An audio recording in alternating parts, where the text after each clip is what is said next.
I've been a trucker for coming on 15 years now. Whilst some of the new school may have switched to apps or websites to communicate, anyone who's been a trucker for a while sticks to the CB. Perhaps if I'd made the switch, I'd never have been aware of any of this, the Black 571s, the Bible verses, the hunger in the diner, Angel.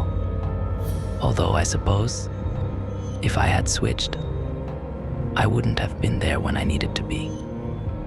Today's broadcast ends with a Bible verse they use often, Micah 7:2. The godly has perished from the earth, and there is no one upright among mankind. They all lie in wait for blood, and each hunts the other with a net. Sorry, I should explain what CB radio is. CB stands for Citizen Broadcast Radio. It's essentially a radio transceiver that lives in the front of your truck.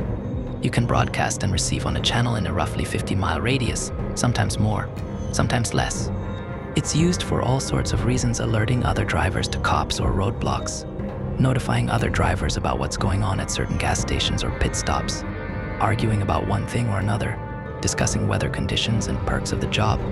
The list goes on.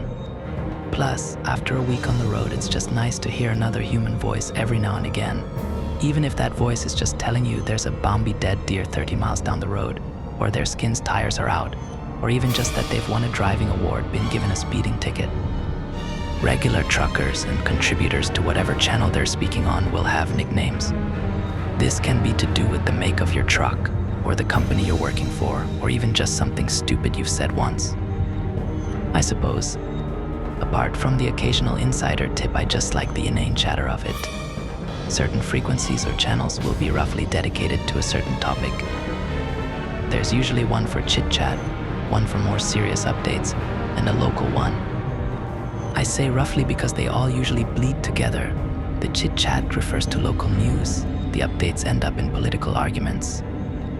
Sometimes I think about the first day I stumbled across the channel, and I wonder how things would be different if I'd, like the rest of them, just let it fade away. It's early in the morning, and I've already been driving for a couple hours. I'm listening to an argument between two rigs, Rocket and Mollusk, about the Black 571s. Rocket says that he doesn't mind them, and he doesn't see why everyone's getting so fucking antsy about them. They keep themselves to themselves and don't bother anyone, and so why should we bother them? Because they give me the fucking creeps, man. There's a pause, and I'm unsure whether Mollusk has stopped speaking or he's just taking a breath, but then quieter this time. They give me the fucking creeps. I'm kind of on Mollusk's side here. Whilst I don't have anything against the black trucks, something about them doesn't feel right. They roll into truck stops all chrome and matte black, with that distinctive giant 571 painted on their side, seemingly out of nowhere. No one really knows where they come from or where they go, and to this day I've never seen anyone get out of one. I've seen a couple get into one, but I'll get to that. I'm about to chime in to give my 2 cents when Rocket brings up something Mollusk said a month ago, and the two are off at it again, arguing like an old married couple.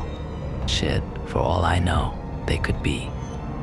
And so I start cycling through channels on the CB, looking to see if I'm in range for any new local frequencies, or if something's kicking off in the news channel when I hear a strange noise.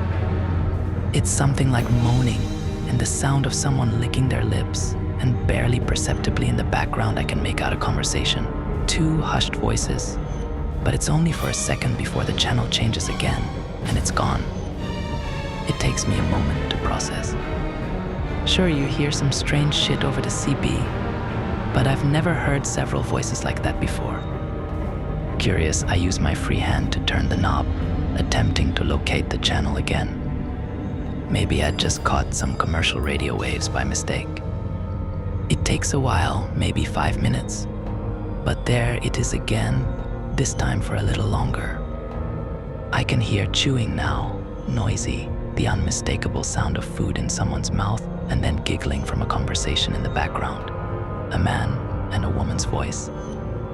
My hand still on the knob, I listen closer and jump in my seat when another voice cuts through. This sounds like no one from before, and instead is a cold, calm woman's voice reading out a set of numbers. She's ascribing numbers to locations and attaching odd comments, and ending with a Bible verse. Sierra 257, Sierra 257, too raw, inbound moving 4 units northwest. Philippians 3:2. It's no trucker code I've ever heard before, but before I can listen to any more to see if I can figure out what it means, it cuts back to the sound of eating and conversation. When I try and look at the display to see what frequency this channel is on, the display seems to freeze and the numbers all glitch into 8s. And so, with nothing better to do but drive, I listen to the station for the next few hours. They seem to be discussing some sort of import and export, though of what I'm not entirely sure. They use a code I can't quite figure out, and the cold woman's voice comes roughly every half an hour with an update. But it's not all business, it seems. And as it gets later into the night, the voices over the receiver begin to get weirder. I hear people just whispering in some sort of stream of consciousness in frantic voices. There is one voice in particular who reads excerpts from various religious texts in a half-laugh. I'm pretty sure at one point I heard a group of people having sex. And there's one voice in particular that cuts in and out that sounds like 2 or 3 voices layered over each other wailing. If you're enjoying this story, please subscribe to our channel and leave a like. Let's continue. That night, I don't sleep too well. Something about the channel disturbed me. It all seemed so real, and there was a sense that there was some sort of structure behind the consistent madness. The whispering voices, the code, the wailing, they all seemed to be trying to communicate something. Although communicate what? I'm not sure. After an hour of tossing and turning in the sleeper cab, I decide to head into the diner at the stop and have a bite to eat, maybe a cup of decaf. On my walk over, I can see several prostitutes in a clump by the men's bathroom. They're having an argument about something, and I stand to watch. There seem to be a couple of younger ones being berated by the oldest. You can tell they're young from the way they stand. There's a vulnerability there, not quite as hard yet. A sense that they can tell this is dangerous, whereas sadly, it seems some of the older women I've seen at stops don't care if they live or die. The 2 younger girls then start arguing amongst themselves. There is a shorter one with black hair and an awful, gaudy tattoo of an angel on her leg, the other, taller and blonde, in fishnets that seem to be so ripped, it's amazing they stay together. As I approach the diner, I can hear the topic of their argument. It's who goes up to the black 571 that's arrived. The tattooed girl is saying that she said she'd do anything but she won't do this, and that she knows what happens to girls who go into the black trucks, and the blonde replies saying that it's just a fucking urban myth, and tells her to grow up, and that she's not in a position to pick and choose anymore. And the way she says anymore makes me think that these 2 girls have known each other for a very long time. And then the blonde girl says, okay, well, I guess I'll fucking go. And then the tattooed girl is saying, no, please, Mary, don't. And one of the older women gets involved again and slaps the girl with the tattoo so loud I can hear it. And the blonde marches off towards the back of the truck. There's not much more I can do. And so with a pit in my stomach, I head inside. As I continue to watch through the glass, I can see the tattooed girl's eyes are wet with tears, and her mascara is running. She takes a flask from her coat, and an older woman starts to shout at her again, but she stares straight ahead like she's used to this sort of abuse, and she lets the woman tire herself out and just takes deep sips and tries not to grimace, but I can see her lips curl a little at the taste. I order a portion of fries and a milkshake for myself, and I'm about to pay when I hear the entrance bell ring. I turn and I see the tattooed girl stood behind me, arms crossed, her bruised knees knocking together from the cold. The man behind the counter starts to raise his voice at her and says that you gotta buy something here, otherwise you gotta get out. And the girl shrugs as if to say, I've got nothing. And the man raises his voice again, but I step in. I tell him that I'll pay for a burger and coffee for her, and hand over a few notes. She can hear me do this, and I turn to her, but she only offers a half smile in response, as if she's used to men buying her things and wanting something sorted in return. So I make the decision to leave, but as I walk past her, I can't help but blurt out, "What's your name?"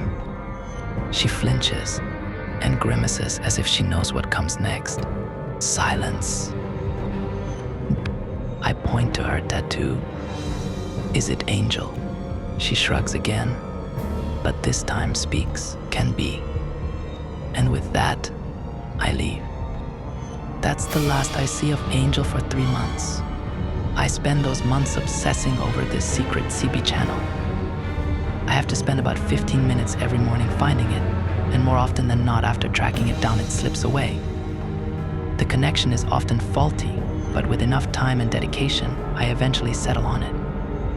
I've heard of number stations, government-controlled radio stations that were supposedly transmitting messages to spies behind enemy lines using codes or something like that, but this feels different.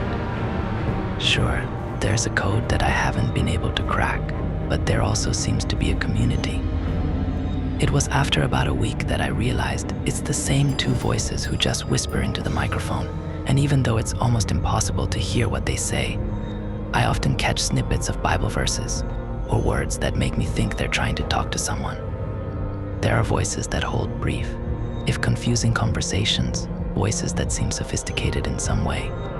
The sex continues as well, although it sounds like different people each time, often in large groups, replete with smacks and gasps and screams. They'll often discuss one truck stop in particular, somewhere in the country, although I'd never been close enough to go and check it out. But something about it is undeniably sinister. It's nasty, often someone might broadcast screams, or someone crying, and the unmistakable sound of something striking flesh hard. And once or twice I've heard in the background of various broadcast voices pleading, people begging, their voices shaking and muffled. Perhaps I'm weird for being so obsessed with it, but it became an addiction. I could find no trace of it online, and no one I talked to at truck stops seemed to have any idea what I was talking about. But I'm sure that there's something behind it all, and I'm determined to figure it all out. It was a few days ago that luck was on my side. The stop mentioned in the broadcast was only half a day's drive away from the stop I'd planned to stay at, and so without a moment's hesitation I turned my truck around and started making my way there. I'd tell my employer I'd blown a tire or something, and worst came to the worst, they'd just dock my pay. I had to know. I pull up to the stop in the early evening, and not much seems out of the blue. So, I park my truck and wait. I listen to the channel, but make sure to turn down the volume. Even though I'm sure nothing's wrong, something about the idea of being found listening to it when I'm sure I'm not meant to gives me a deep sense of anxiety. The voices get clearer as the evening goes on, and the static begins to die down, as if everyone on the channel is zeroing in on my location. For some reason, this begins to panic me, and I consider leaving, just driving off and pretending like this had never happened, throwing out my notebooks and just spending the rest of the year listening to the radio like a normal person. But I've come this far, and I just can't bring myself to do it. People come and go, in cars and trucks, but no one particularly out of the ordinary. But as the sun sets, I spot a familiar face. In a group of 3, Angel walks to the front of the men's bathrooms and lights a cigarette. Her blonde friend isn't with her. Even from this distance, I can see that she looks older, thinner. Her face seems gaunt, and there's a new stiffness in her posture. She's not as receptive to what the others are saying, and clenches her jaw, staring into the distance. She doesn't look strung out, currently, but she's changed in that way addiction changes you, makes you harder, makes you retreat within yourself, so that your eyes lack life and look like dull globes instead. I feel weird just sat here in my truck, and so I decide to walk into the diner at the stop, half trying to catch Angel's eye as I walk past, to see if she'd recognize me, but she stares straight ahead as if I was a ghost. Upon entering the diner, I can tell something's wrong. The AC is more than cool, it's cold, and everyone turns to look as I come in, a sea of pale faces watching me as I walk to the counter. I ask if they do coffee, and a woman pours me a mug and points to a free seat. As this is happening, I can see black 571s start to fill the parking lot up, one after another, like metal beetles in the night, but no one gets out, and instead the patrons of the diner seem to get excited, shifting in their seats and gazing out the window hungrily, some biting their lips or rubbing their thighs under the table. I start to think this might be a bad idea. I have no idea what's actually in those trucks and what this station is for, but I know it can't be good, and I think that this was all a stupid idea, and try to figure out why I feel so strange, so out of place in this diner. I think about it as I watch Angel walk towards the back of a 571. I think about running out of the restaurant and telling her not to, shaking her and telling her to stay away, but what would I say? That I'd met her once before, months ago, and that she shouldn't go into a black 571 because they gave me the creeps. I had no evidence that the 571s and the channel were connected. And even if I did, what would that mean? And so I watched, with a sinking feeling, as she strode to the back of the trucks, rubbing her nose. It was as Angel disappeared from view that I realized what had been making me so uncomfortable, what had been making me feel strange in this diner. Looking around, I realized that I was the only one with a cup of coffee. In fact, I was the only one who'd actually bought anything. Everyone else was sat silently, with a plate and knives and forks in front of them, but there wasn't a single speck of food anywhere. They were waiting, and watching the window, hungry. I could feel their eyes on me too, and knew then I had to get out of there. The woman behind the counter noticed me looking at everyone's plates and began to walk around the counter and towards me, and she nodded at a man near the back who stood up and must have been nearly 6', and he too started to make his way slowly towards me, and so I stood up, walking as fast as I could without making it obvious, straight across the lot and into my truck, where I sat for a moment catching my breath. Something made me jump. A loud, frantic thumping on the door to my truck. Bang! Bang! My heart was racing now, beating so fast that I could hear and feel it in my chest, and I debated just turning the engine on and just driving, thinking about what could be on the other side of that door. But then I heard a voice. Please. A voice I recognized, and I leaned over and threw the door open, and it was Angel, her face bruised and covered in blood. And in an instant she clambered up and into the seat next to me and slammed the door shut. And her clothes are ripped, and through one rib I can see what looks like red bite marks on her arm, and her eyes were wide with terror, and she held a scalpel under my chin, which felt wet with blood, and she told me to fucking drive, and so I did. It takes an hour of driving, coasting on pure adrenaline, before I try and ask what happened. She says nothing. I try and tell her that I'm not the threat here, and that I won't hurt her, and that maybe she should take the blade away from my neck, but she says nothing, and the blade stays exactly where it is, and doesn't move for the next few hours as we drive under the cover of darkness. Slowly, the first rays of sun begin to creep over the horizon, and moving my hand inch by inch, I reach for the buttons for the commercial radio. She says nothing, but in my peripheral vision I see her give the tiniest of nods. I turn it on, and what I think is an old Nina Simone record begins to play. It's the first noise except the sounds of the road, and of the truck either of us has heard for hours. And so we drive like that, her holding a scalpel to my neck, my hands on the wheel, listening to the radio as America unfolds in the dawn before us. Angel and I drive in silence through the dawn's half-light. Occasionally I'll turn my head slightly to get a better look to see how badly she's injured, to see if there's still wild panic in her eyes. Whenever I do so, she pushes the scalpel a little harder beneath my chin, as if to remind me that I'm on thin ice. The commercial radio plays, old classics, mostly Nina Simone, Bill Evans, Louis Armstrong. It's almost nice for a while, with an hour or two until we need to stop for gas, and nothing else to do, and I imagine a sort of companionship between the two of us, but then I catch sight of Angel's torn clothing and the dried blood on her forehead, and the situation we're in dawns on me. It must be about 8 or 9 in the morning when I decide I have to check the channel. Look, I need to check something. It's a CB channel. I pause. How to phrase this? I think it's connected. To the black 571s, to your missing friend. How did you know she was missing? There's a faint sense of panic in her voice, but it's mostly cold anger. Of course, she has no idea who I am. We met a few months ago. You were with a blonde. She went to a 571 and I let the sentence fade out and bite my lip. Angel leans in, bringing her face so close to mine that I can feel her exhale on my cheek, inspecting me the way a cat does its prey, her eyes moving side to side rapidly and scanning every inch of my face. She pulls back. Sure. I remember you. The coffee, right? I nod. Well then, what are you waiting for? Let's hear it. The knob for controlling the CB radio is a stretch away, and I use my free hand to gesture to the scalpel. Angel huffs, but pulls it back, although holds it in her fist very clearly in her lap. I haven't been able to stretch my neck in hours, and I roll it around before tuning the CB radio. It takes a little while, but before long we're tuned in. We tune in just in time for the cold woman's voice finishing her report. 4 raw, 4 raw. 6 units moving south, 3 east. Code Amber 5622.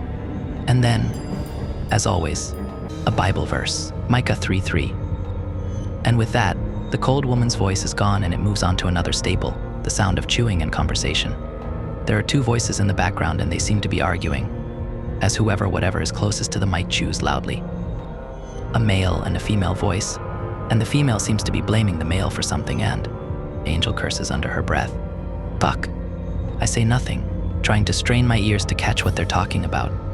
If it could be us when Angel begins to speak. I know that voice. Earlier, in the truck. Jesus, which voice? The radio keeps playing, and their conversation is muffled by the sound of smacking lips and teeth tearing flesh. It's that one, the bitch. She was in there, the guy must have been the one who tried to close the door behind me. I knew there was something funny about those 571s, I knew it. Mary disappeared and I blamed myself cause I knew that it wasn't right. Girls disappearing left and right. Girls saying that certain stops aren't safe no more, saying these 571s are bad news and to stay away. Angel's talking quickly now, more to herself than anyone else, letting it all out. And I can see it in her body language, the tension start to release. Her shoulders slope, she's had this in her head for so long, and finally she has someone to share it with, someone who might believe her. But the older girls tell me they pay well. Tell me that they make it worth your while and just drop you off somewhere down the highway. But you don't see a girl when she gets in. Once or twice, sure, but they're not right. Silent, even twitchy. More so than usual. I recognize the 571 from somewhere, something at school. She catches me raising my eyebrows almost imperceptibly and clarifies, before this. She gestures to the track marks and scabs in the crook of her elbow. She's about to continue when a loud horn cuts through the silence. Blaring out and looking in my side mirrors, I can see a 571 in the distance, away behind us, trying to cut through traffic, chrome pipes belching out thick smoke as it barrels towards. Angel screams fuck and kicks the dashboard in front of her, her knuckles white on the scalpel, and she looks to me wide-eyed and tells me that whatever happens, she's not getting back in that truck, and that if they try and make her, she makes a gesture here with the scalpel, running it across the pale skin on her neck. How long have they been tailing us? How did they know where we were? This and a million other thoughts are running through my mind when I hear the CB radio chatter back into life, and this time I can hear a voice laugh, cutting over the sound of chewing, and then the woman's voice starts speaking. I realize it's not to anyone else with her, but it's to us, and we can hear her licking her lips, and then there's a scream from the background. It makes Angel go pale, paler than she was before until she's ghost white, and I know that she recognizes whoever's making that noise, but Angel just looks ahead and tells me to keep driving, but I can see her knee bouncing up and down so fast, it's almost vibrating. The 571 starts to gain on us, blaring its horn so loud that cars swerve to get out of the way, the giant grille at the front like thin metal teeth, tinted windows disguising whoever's behind the window. I feel beads of sweat form and trickle down my back. Angel's trying to turn the CB radio off, smashing it against the dashboard and twisting every dial near it, but nothing's working. We can still hear the woman's voice, until more voices join in, all mocking us. A cacophony, some whispering, some shouting, layered over each other over and over again, voices of every texture and volume, until there are so many that the noise just turns to static. White static, like trapped hornets, and Angel takes the scalpel and slices the wire, rolling down her window and hurling the CB radio out. The 571 draws closer. I start to feel sick and think about what's in the back of those trucks, what's making Alice so scared, and I half remember something about 571, something about a flight and about people eating people, but the thought disappears just as quickly as it arrives, as the 571's horn sounds again. So loud now it makes us both jump. Seeing the sliced wire gives me an idea. Most commercial trucks are fitted with speed monitoring equipment that prevents the truck from traveling faster than a set speed limit, usually 62 mph. I tell Angel to kick under the dashboard, and she does, and the casing falls away to reveal a complicated bundle of wires and switches. It's difficult now, traveling as fast as the truck will allow, as snipping the wrong wire will almost undoubtedly result in death. But I remember something about a black box. I guide Angel towards it, eyes fixed on the road, my pulse skyrocketing, my chest tight. I picture the workings of the truck in my mind and turn the image over, imagining the wires from the box and what they connect to power couplings, positives, negatives.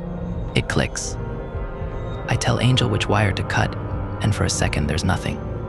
I can hear her coughing, a loud, wet cough that seems to shake her lungs.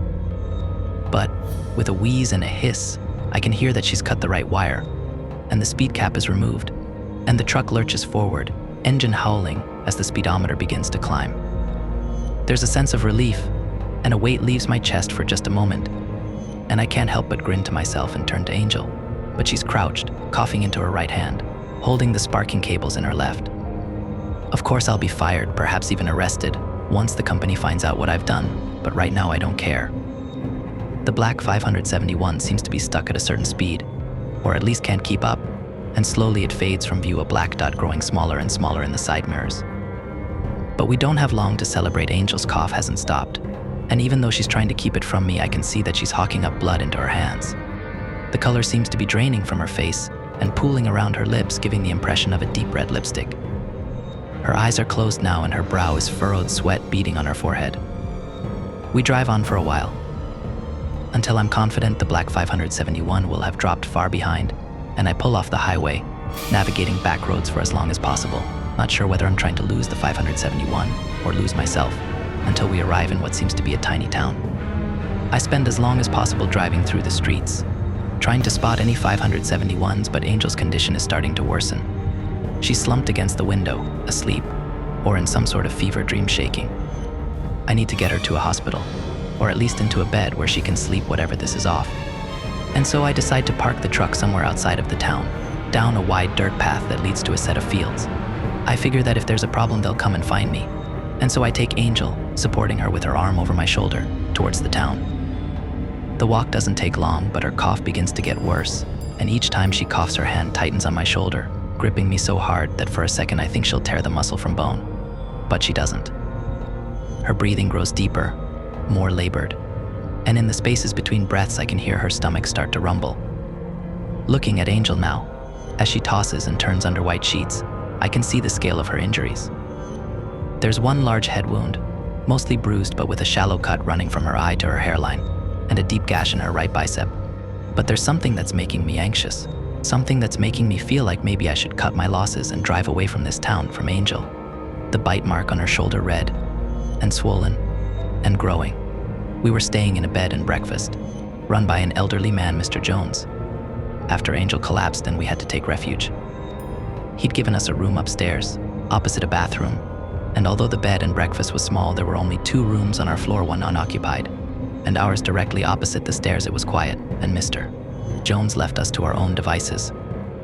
Angel drifted in and out of consciousness, her lips moving silently, obviously in the grips of some fever dream, her brow beaded with sweat, and I sat, occasionally giving her a drop of water when she'd come to, still confused, for a second or two. I guess part of me felt responsible, now that we'd traveled for this long together, and after what we'd been through. Plus, she seemed like someone good, no matter where circumstance may have landed her. I had a feeling that fundamentally, deep down, she was a good person. So I spent the time Angel was in her fever state online, doing all the research I could on the black 571s. It was in fact a response on here that helped me. Uruguayan Flight 571 was a flight that crash-landed in the mountains, and after not hearing from any rescue team for an extended period of time, the passengers on board turned to cannibalism. It seems like the 571 is a reference to this, I think, but I have no evidence that makes me think the 571s are directly associated. It seems more like a dark, blackly comic reference. But knowing that these trucks were almost definitely associated with cannibalism has made me feel sick and scared. Perhaps I'd been in denial myself about the young girls entering these trucks and being never seen again, hoping that perhaps they'd just moved on or skipped town. But now I knew. The voices on the radio began to make more sense, although not completely, and my stomach turned when I thought back to the CB station, to the sound of chewing, the smacking of lips and tearing of flesh, and thought about what it might have been that I heard. No, I need to face the truth. What it was that I heard, there's no might about it. Yesterday, an email popped up from an old trucker friend. We'd actually met over the CB radio some years ago and had exchanged personal details and now kept in touch. An email here and there, even meeting up for a few beers once or twice a year. But the subject line caught my attention. Subject, you need to see this. And so without thinking, I clicked. It was a link to a website that showed a grainy video, which automatically started playing. For a while, I couldn't make out what it was. It seemed like it was shot at night, and my eyes couldn't see any distinctive figures. Then, as the camera adjusted and my eyes did the same, I realized that I was looking at the back of a 571. There were two figures, in sort of hazmat suits, one unloading a crate from the back of the truck, and the other taking something out of the crates, something large and floppy and wet, and they were hurling it into a field. The horizon was dotted with trees, and it looked like a forest nearby. Or, I suppose, any forest in the region we're in. For a while, nothing happened. The man kept throwing these things into the field, and they waited. A third figure walked into view, and I saw that he was holding some sort of machine gun across his chest. Then, slowly coming into focus, clearly from the forest, came several pale figures. The footage was low quality, and I couldn't make out exact details, but they seemed to be vaguely humanoid, bounding on all fours with a strange gait, moving with unnatural speed, pale skin cream in the moonlight, and at the top of their bear bound as they reached their highest point. I could make out their faces just black eyes and a black hole where a mouth should be. And I realized that I could even hear them through the shitty microphone, deep, inhuman bellows and screams, clicking and yelping, like they were communicating. And then they seemed to grab the things that had been thrown, which I assume, eat. And I leaned in closer to see if I could make out what they were doing with it when the video cut. It cut to a horrid, high-definition close-up of teeth stained red, chewing, a wet and slimy tongue pushing bits of gristle and tendon into the teeth, every damp crevice within the mouth illuminated.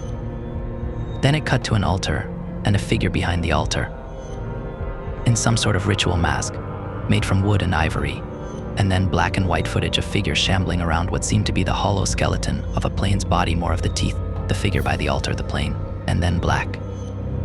Tess. The video cut back in for just a second, and it was the figure of a man and a woman, sat as if posing for a portrait with their heads just cut out by the camera angle, and then it finally finished. I was trying to absorb it all, to work out what it all meant when a message popped up, as if the website had some sort of instant messaging feature. It was my friend. Hello. I didn't reply. It didn't sound like the man I knew. Not one bit. Hello. Did you see the video? I began to feel nervous. Something about this felt like a trap, like I was meant to see this, and I thought about how stupid I'd been to just open a link without checking it, and we need to talk. I looked for a way to close the program, but I couldn't. Where are you? My mouse froze. It wouldn't move, and I became very aware of the black eye of the webcam staring at me. Where are you? Where are you? Where are you? Where are you? Where are you? I slammed my laptop shut and sat there for a long time, thinking about what I'd seen, until Angel stirred and began to speak. W, where am I? She turned to me, and for a second I saw fear flicker across her eyes, and she opened her mouth to shout, but then recognition kicked in, and she was lowered her eyes. I explained, but left out the video. Which bite? Angel asked, pulling down the shoulder of her shirt, revealing smooth skin where the bite was previously. I gestured to the chair. On it were some folded clothes. I didn't know what she liked to wear, or in fact what woman her age wore at all, spending most of my life on the road, and so I'd bought 3 different shirts and several pairs of pants. She nodded. Standing up, she made her way out of the room and into the bathroom across the hall. She didn't say anything when she saw the thin camping mat I'd put on the floor to sleep on, and instead gave me a half nod, as if to say thank you. It was when Angel was having a shower and getting dressed that Mr. Jones knocked on our door. I went to open it, thinking that it was perhaps Angel, having forgotten something. Mr. Jones stood shaking, opposite me, at the top of the stairs, with the barrel of the shotgun leveled at my chest. He seemed beyond terrified, and his face was sheet white, his whole body shaking, his eyes so wide it was as if they'd been pinned open, the watery blue of his eyes fixed on my face. The shock meant for a moment I couldn't react, and we simply stared at each other, both as terrified as the other, until I spoke. Mr. Jones, you don't have to do this. With a gun pointed at your face, you regurgitate the first thing that comes to mind, and I guess for me, it was a cliche, as if to himself, I do. I could see the dark sweat stains under his armpits and around his chest, and was vouching on him not being able to pull the trigger, and in fact thinking more about Angel than about myself, and thinking that if I managed to somehow distract him or occupy him, perhaps Angel could hear my voice and get out, but then Mr. Jones pushed the barrel forward, as if to draw up whatever was needed in himself, as if to say to himself now, and to show me that he wasn't fucking about, and that this was a weapon, a killing machine, and that it had only one purpose right now. I raised my hands and took a slow step back. Don't fucking move. And so I stopped. That was when Angel opened the door, and the noise distracted Mr. Jones. And he turned, and I saw that unless I stepped in, he was going to blindly fire, out of fear, and I had a temporary and horrific vision of Angel's brains all over the wall. And so I stepped forwards and pushed him hard, and he made 3 loud bangs as he went down the stairs. The first was his heel, losing balance over the lip of the first stair. The second was his gun, discharging into the wood banister of the staircase, spraying him with splinters, slicing his forearms and face open. The third was the crunch and snap of neck on the stone tiles of the ground floor. Angel and I stood for a while in silence, open-mouthed. She hadn't seen any of it, but the shotgun blast was ear-splittingly loud, and she wasn't stupid. We need to go. Now. Angel nodded, and I went to pack my bag, expecting Angel to be waiting outside, but when I came downstairs I found her, crouched over Mr. Jones' body, breathing in through her nose with her eyes closed, swaying backwards and forwards, and she didn't seem to hear me come down the stairs, and I noticed that her left hand was drawing small circles in the pool of his blood, and that she was slightly hinging and unhinging her jaw and frowning, as if in pain. Angel, her eyes flickered open. She looked at me, almost like a child about to do something they know they shouldn't, but powerless to stop themselves. She took her fingers from the blood and looked at them for a while, bringing them to about a foot from her mouth. She then looked to me and spoke in a whisper. I don't want to. I didn't take my eyes off her, thinking that perhaps if she knew she was watched, she wouldn't do what she feared, searching Mr. Jones' jacket with my hands, until I found the cold metal of his car keys and his phone. I nodded at the door, and Angel stood, grimacing. She wiped her hands the wall and made her way out to the car. I handed her the keys, and she got into the driver's seat, putting her head in her hands. I let her have a moment to herself and checked the phone. A voicemail from about an hour ago. I played it out loud, moving to check that the car windows were up and Angel couldn't hear. After I heard the voicemail, I deleted it and decided not to mention it to Angel. Not to mention how the voicemail seemed to know everything about Mr. Jones, including the school his daughter worked at overseas, and what his daughter's name was, and what she was wearing today, and her exact route home. Not to mention how the voicemail had stated explicitly that he was to kill me, but that they wanted Angel very much alive. No, the voice clarified they needed her alive.